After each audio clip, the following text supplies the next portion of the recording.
Bonjour à tous, j'espère que vous allez bien. Je suis ravie de vous retrouver aujourd'hui dans une nouvelle vidéo qui est un update lecture dans lequel je vais vous parler de mes 5 derniers livres lus. Et restez bien jusqu'à la fin de la vidéo puisque dans les dernières minutes, il y aura un nouveau concours sur la chaîne étant donné que j'ai franchi il y a peu le palier des 3500 abonnés. Dans cette vidéo, je commencerai par vous donner mon avis sur La gardienne des mensonges. Je vous parlerai ensuite de Phobie douce. Je vous dirai également ce que j'ai pensé du tome 3 de La ronde des saisons. Puis il faudra que je vous parle du tome 4 du Protectorat de l'Ombrelle. Et le dernier livre à passer à la casserole dans cette vidéo sera le premier tome du Paris des Merveilles. Le premier livre que j'ai lu, c'est donc le tome 2 de la trilogie Library Jumpers écrit par Brenda Drake. Ce tome 2 s'intitule La gardienne des mensonges et il m'a gentiment été envoyé par la maison d'édition Lumen que je remercie pour cette lecture.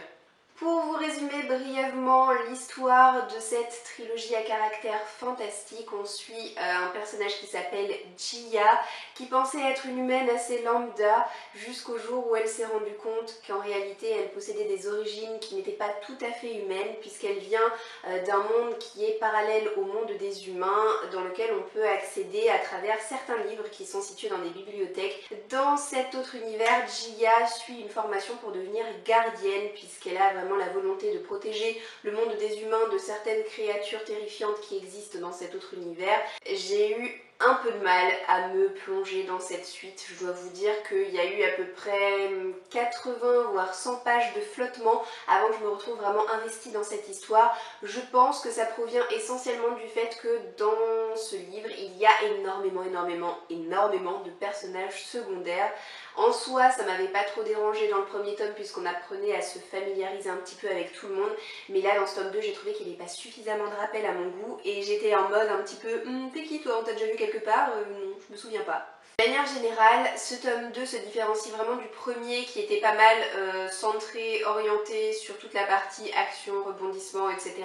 Là, on a un tome 2 qui est plus centré sur les interactions entre les personnages, la partie vraiment sentiment. D'ailleurs, dans cette suite, nos personnages sont guère épargnés, ils vont subir de la souffrance, ils vont subir des déceptions, ils vont subir des deuils, ils vont devoir faire face à plein de choses vraiment assez tristes. Donc on a beaucoup de surprises, mais vraiment pas que des bonnes. La romance prend de plus en plus de place, j'ai trouvé ça un petit peu dommage. J'aime bien quand dans les romans que je lis il y a des histoires d'amour, un petit peu comme tout le monde. Mais là c'était un petit peu au détriment de l'action, j'ai trouvé ça dommage. On a un triangle amoureux en soi, ça ne me dérange pas, mais je préfère que vous le sachiez. Et je trouve que quand même c'est un triangle amoureux qui a du sens, qui est pas trop mal ficelé. Maintenant, même si j'ai mis un 3 sur 5 à ce livre, je suis pas très inquiète parce que souvent les tomes 2 dans les trilogies font office de transition et nous permettent d'amener en douceur l'intrigue vers l'apothéose et la dernière ligne droite, on va appeler ça comme ça. Du coup, vraiment pour la fin, par contre, je m'attends à un récit qui ira à 1000 à l'heure. Alors j'ai eu l'occasion de vous dire que les éditions Casterman m'ont contacté il y a de ça maintenant plus d'un mois pour me proposer un partenariat régulier avec eux. Ils m'ont donc invité à choisir les livres qui me plaisaient, qui m'intéressaient dans leur catalogue et j'ai jeté mon dévolu notamment sur celui-ci qui est Phobie douce, un récit écrit par John Corey Wallace. C'est un récit pour la jeunesse. Le livre est vraiment passé à un cheveu du coup de cœur. Dans cette histoire, on fait la connaissance de Solomon, qui est un adolescent qui est agoraphobe, donc il fait pas mal de crises d'angoisse qui l'obligent un petit peu à rester enfermé chez lui. En parallèle, on va découvrir Lisa, qui est elle aussi adolescente. C'est une élève de terminale qui a pour objectif d'entrer dans une faculté de psychologie. Elle a donc un mémoire à préparer pour son admission et elle va choisir comme sujet de mémoire Solomon. Elle a pour volonté de réussir à le guérir. Je me suis retrouvée happée par ce récit dès les premières pages. Je suis vraiment tombée sous le charme du côté tendre et touchant de cette histoire. L'auteur nous propose de découvrir son récit à travers des points de vue alternés. Donc un chapitre on va suivre Solomon, un chapitre on va suivre Lisa. Bien entendu, je suis tombée complètement sous le charme de Solomon. Ça aurait été impossible qu'il en soit autrement. Je veux dire, il a un côté tellement adorable ce garçon. J'ai mis un petit peu plus de temps à apprécier le personnage de Lisa. Il faut dire que sa démarche, elle est surtout égoïste dans un premier temps. Maintenant, j'ai adoré tous les autres personnages secondaires, que ce soit la famille de Solomon avec ses parents qui sont hyper aimants, hyper à l'écoute de leur enfant, que ce soit la grand-mère qui rigolote, qui essaie toujours de dédramatiser les situations, ou alors que ce soit Clark qui est le petit copain de Lisa, qui a lui aussi le cœur sur la main. Vraiment, ils m'ont tous fait un effet incroyable, je les ai vraiment tous adorés. Maintenant, la richesse de ce récit, c'est que outre l'agoraphobie, qui est quand même le sujet principal de cette histoire, l'auteur aborde plein de thèmes qui sont très forts et des valeurs qui sont vraiment essentielles, comme l'amitié, l'amour, la confiance en soi et la confiance aux autres, la quête d'identité ou même l'homosexualité. Ma lecture a été hyper addictive, ça a beau être un récit pour la jeunesse, on est d'accord, il est court, ça se lit très vite, mais pour autant j'ai aimé qu'il n'y ait pas de côté trop prévisible, c'est-à-dire que je m'étais attendue à une certaine fin, j'étais persuadée que ça allait se terminer comme ça, et en réalité l'auteur a réussi à me surprendre et à faire en sorte que ça ne se termine pas du tout de la manière dont je l'avais imaginé, et j'en ai été plus que ravie. Donc en résumé, je vous recommande vraiment chaudement ce court récit, j'ai trouvé que c'était une histoire lumineuse, pleine de bon sens, je suis tombée absolument sous le charme de Solomon et de sa famille, et pour moi c'est un énorme et magnifique 5 sur 5. À chaque saison qui passe, je poursuis cette série de romances historiques qui est la ronde des saisons écrite par Lisa Kleypas, et comme nous sommes désormais en hiver, j'ai réussi à me caser la lecture de Un diable en hiver. C'est donc le tome 3 de cette série que j'affectionne énormément et qui pour moi est vraiment un petit bijou en matière de romance historique. 4 jeunes filles qui sont des laissées pour compte, c'est-à-dire qu'elles se cherchent toutes un mari aristocrate mais qu'elles ne parviennent pas à leur fin pour des raisons diverses et variées. Elles ont beau écumer les balles, elles ne réussissent pas à trouver un mari, voilà, c'est triste mais c'est comme ça, et du coup leurs échecs successifs vont rapprocher les demoiselles qui vont ensemble conclure un pacte et tenter chacune d'essayer de trouver un mari aux autres. Désormais au tour d'Évangeline de se trouver un mari. Alors la particularité d'Évangeline, c'est qu'elle est douce, c'est qu'elle est discrète, elle est rousse, elle a de jolies taches de son sur les joues, et elle bégaye énormément, et alors son bégaiement c'est pas vraiment une pathologie, c'est plutôt le reflet d'un manque de confiance en elle, puisqu'elle a tendance à se rabaisser énormément, et c'est dû au fait qu'elle est élevée par des membres de sa famille qui ne l'apprécient absolument pas et qui passent leur temps à la maltraiter et à la dévaloriser. C'est essentiellement pour cette raison qu'Évangeline souhaite absolument se trouver un mari le plus vite possible, c'est pour être débarrassée très rapidement de sa famille qu'elle déteste, et du coup elle va réussir à prendre son courage à deux mains, elle va prendre les devants et elle va aller voir Lord de Saint-Vincent qui est le célibataire le plus coureur de jupons qu'il soit et qui lui aussi cherche désespérément une épouse, et du coup elle va lui proposer de devenir sa femme. Ce qui démarre comme un échange de bons procédés va se transformer au fur et à mesure en toute autre chose. Alors j'ai présenté un petit peu ma lecture de ce tome 3 tout simplement parce que le fameux Lord de Saint-Vincent dont je viens de vous parler, il apparaît pour la première fois dans le tome 2 et Lisa Kleypas fait en sorte qu'on déteste son personnage qui a un très mauvais rôle. Du coup, j'étais vraiment sur la réserve dans les premières pages de ce tome 3 et Lisa Kleypas est quand même une auteure formidable puisqu'en l'espace de quelques pages à peine, elle a réussi à me retourner le cerveau et à faire en sorte que ce personnage que je détestais tellement, eh bien je l'apprécie et je sois à fond dans sa romance avec Évangeline dans ce tome 3. D'ailleurs, en parlant d'Évangeline, elle m'a vraiment étonnée, j'ai vraiment eu l'impression de la découvrir pour la première fois dans cette suite, puisqu'elle est vraiment passée du stade de petite souris effarouchée et facilement impressionnable au stade de femme forte, femme de caractère, femme qui ne se laisse plus impressionner aussi facilement qu'auparavant. Sa métamorphose est absolument ahurissante et je l'ai vraiment adorée d'un bout à l'autre. J'ai donc mis à ce livre la note maximale, la note de 5 sur 5, parce que j'ai été complètement transportée par cette romance.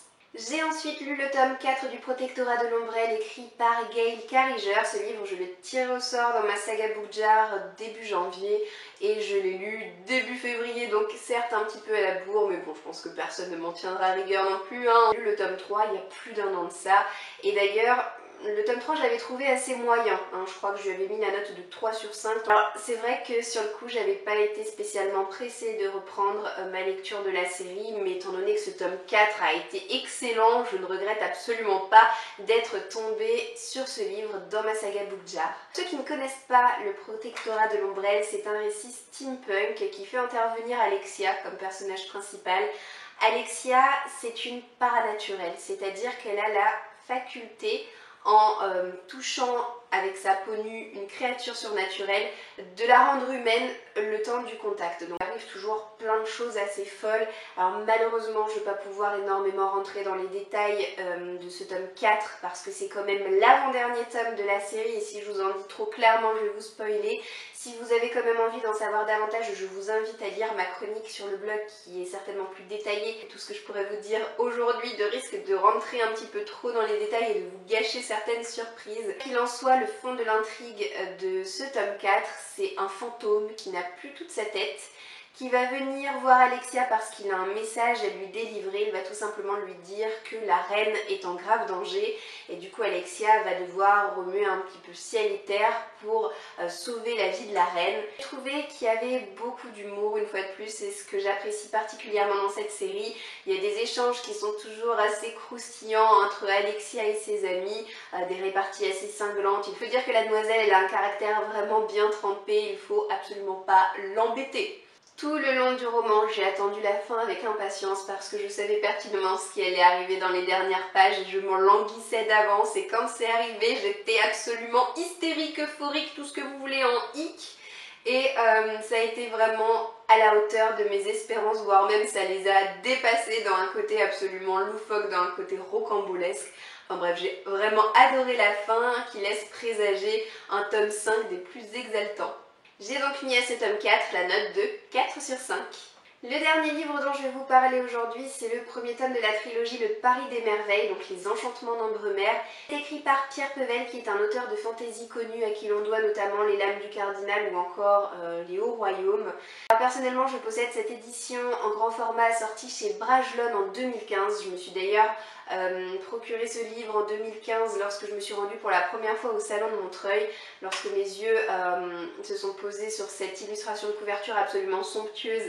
J'ai su qu'il me faudrait ce livre et j'ai su que je repartirais avec, c'est effectivement ce qui s'est produit. J'ai lu ce livre en lecture commune avec ma zombinette, qui est en réalité Bénédicte du blog Un Monde Livresque, que j'appelle Zombinette parce qu'on partage toutes les deux le même goût pour la série The Walking Dead, hein, voilà, bref, parenthèse fermée. Dans ce récit, on a une histoire qui se déroule au XXe siècle à Paris et la capitale française est reliée à Outremonde, qui est le pays des fées, ce qui explique qu'il y a énormément de mages, d'enchantresses et de créatures fantastiques dans la capitale. Et autrement, l'essentiel du récit se compose d'une intrigue policière puisqu'on a le personnage principal qui s'appelle Griffon, qui est un mage qui a plusieurs siècles au compteur, mais qui a une apparence d'un homme d'âge mûr de presque 50 ans, qui va tout simplement enquêter sur un trafic d'objets enchantés. Alors j'ai beaucoup apprécié le personnage de Griffon, j'ai bien aimé suivre comme ça un homme d'âge mûr assez posé, assez réfléchi, ça m'a relativement bien changé de tous les adolescents que je peux suivre dans à peu près tous les romans que je lis. Et on fait également la connaissance de la baronne Saint-Gilles, qui est une vieille connaissance de Griffon, qui a pour le coup un caractère diamétralement opposé à celui du mage. Ce que j'ai pensé de ce livre, je peux vous dire que mes attentes étaient hyper élevées, parce que j'avais vu passer des notes plus excellentes les unes que les autres sur cette histoire sur Livre Addict. Du coup je m'attendais à quelque chose de phénoménal. J'ai adoré l'ambiance, j'ai adoré le contexte, j'ai trouvé que l'auteur possède une plume vraiment délicieuse. Il utilise un français qui est bien travaillé. C'était la première fois que je lisais du Pierre Pevel, donc je ne connaissais pas l'écriture de cet auteur auparavant, mais elle ne m'a absolument pas déçue. Voilà, j'ai aimé découvrir le bestiaire qu'il a inventé, avec des chats ailés, avec des ogres, avec des farfadets, avec plein de créatures fantastiques qui se baladent joyeusement dans Paris. On a une tour Eiffel qui est en bois. Enfin voilà, je trouve que l'imaginaire de l'auteur est exceptionnel.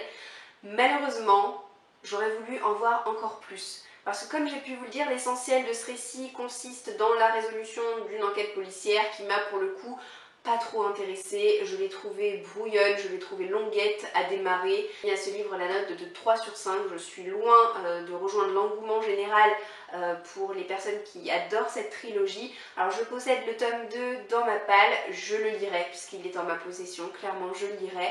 Mais en revoyant mes attentes à la baisse, mais j'espère quand même que le tome 2 saura davantage me convaincre que ne m'a convaincu ce premier tome. Et il est maintenant temps pour moi de passer à la partie concours de cette vidéo. Alors j'ai l'impression que je vous fais des concours tout le temps en ce moment.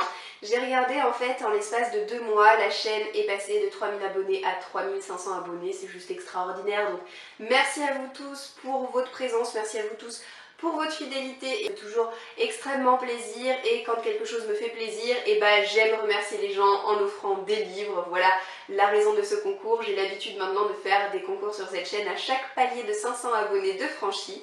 Donc le concours débute à partir d'aujourd'hui, dimanche 19 janvier, et durera comme d'habitude une semaine, puis il se terminera le dimanche 26 janvier à minuit. Alors, sachez que ce concours est ouvert à la France métropolitaine, mais également à tous les pays francophones. Vous avez la possibilité de postuler pour chacun des 3 lots que je vais tout de suite vous présenter. Le premier lot, c'est un exemplaire de Phobie douce qui est à remporter. Pour cela, vous pouvez d'ores et déjà remercier les éditions Casterman d'avoir accepté de jouer le jeu. Quant à moi, à mes frais, je vous offrirai en lot numéro 2 un exemplaire de la Ronde des Saisons. Donc là, je vous montre le 3e tome puisque je vous ai parlé du tome 3. Mais je vous offrirai soit le premier, soit le 2e, soit le 3e, soit le 4e ou soit même le 5e en fonction de votre avancée dans la série. Et sur le même principe, je vous offrirai un exemplaire du Protectorat de l'Ombrelle, sachant que là aussi on a une série qui comporte 5 tomes, donc de la même manière en fonction de votre avancée dans la série du... Alors on va maintenant parler de conditions de participation. La condition de participation, c'est bien entendu d'être abonné à cette chaîne, ça semblera logique à tout le monde. Je vais donc vous laisser m'envoyer un petit mail. Dans ce mail, j'aimerais voir figurer plusieurs choses. J'aimerais voir figurer votre nom de famille, votre prénom, votre adresse postale, le pseudo avec lequel vous êtes abonné à cette chaîne YouTube. J'aimerais également que vous me spécifiez les lots pour lesquels vous souhaitez participer, si c'est pour le lot 1, le lot 2 ou le lot 3, sachant encore une fois que vous pouvez participer pour les 3 lots, mais que dans le cas des lots numéro 2 et des lots numéro 3, il faudra m'indiquer le tome qui vous intéresse. Comme d'habitude, vous avez la possibilité d'avoir des chances supplémentaires d'être tiré au sort. Il s'agit pour cela de me suivre sur les différents réseaux sociaux sur lesquels je suis présente, à savoir Twitter, Instagram et Facebook. Ça vous rapporte une chance supplémentaire par réseau social suivi. Et si vous êtes ce que j'appelle un habitué de la chaîne, que vous faites vivre cette chaîne en m'envoyant régulièrement des commentaires ou bien en m'envoyant régulièrement des messages, je vous attribuerai de moi-même une chance supplémentaire. Les gagnants seront tirés au sort la première semaine du mois de mars et seront rendus publics dans la foulée sur tous les réseaux sociaux sur lesquels je suis abonnée. Phobie douce sera directement envoyé aux gagnants par les éditions Casterman, tandis que moi-même j'enverrai les lots, donc le Protectorat de l'Ombrelle et la Ronde des Saisons via Amazon. En cas de perte, de vol ou de dégradation des colis, je ne serai pas tenue responsable de ce qui arrivera à votre livre, de même que Casterman ne sera pas tenu responsable non plus. J'espère n'avoir rien oublié. En tout cas, je souhaite vraiment que ce nouveau concours vous fasse plaisir et que de manière générale, mon update lecture vous ait également plu. Je vous souhaite de passer une très bonne journée et je vous dis à très bientôt dans une prochaine vidéo. Ciao ciao!